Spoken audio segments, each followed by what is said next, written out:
An unwavering loyalty to the Queen, country and Commonwealth is how the Duke of Edinburgh will be remembered at his funeral. Soldiers will line the route to St George's Chapel, where a group of 30 led by the Queen will pay their last respects. Relaxed and at ease, this is how the Queen will remember her dedicated consort, releasing one of her favourite photographs of Prince Philip as she prepares to say goodbye. It will be in the ornate setting of St George's Chapel that Her Majesty will sit alone amongst reminders of the Duke, one of only 30 in the congregation due to COVID, making it an intimate family service. The Archbishop of Canterbury, who's involved in the ceremony, says the Duke was determined to make his mark on this final farewell. He was involved in every detail of it.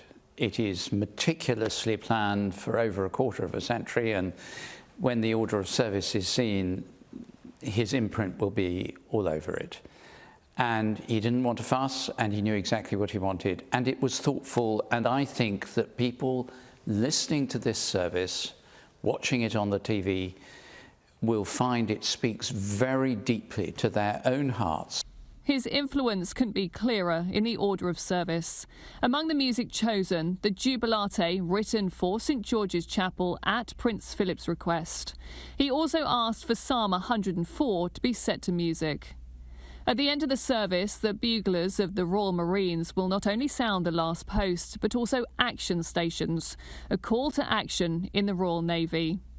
There will be no eulogy or readings from the family, but they're not usually a feature of royal funerals. The unique touches will be visible from the start of the procession, from the Land Rover he helped to design, to his ponies and carriage on display as his coffin is driven away. A truly unforgettable character that his children have so fondly remembered this week. Princess Anne's former private secretary says his influence as a father was clear. They certainly shared, I think, many of the same characteristics. I mean, a real sense of duty, and just get on with the job in hand.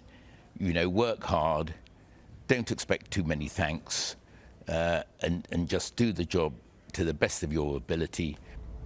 Inside the grounds, Prince Edward, the Counts of Wessex and their daughter Lady Louise had come to see the flowers left outside of the castle, moved during the week and placed next to St George's Chapel.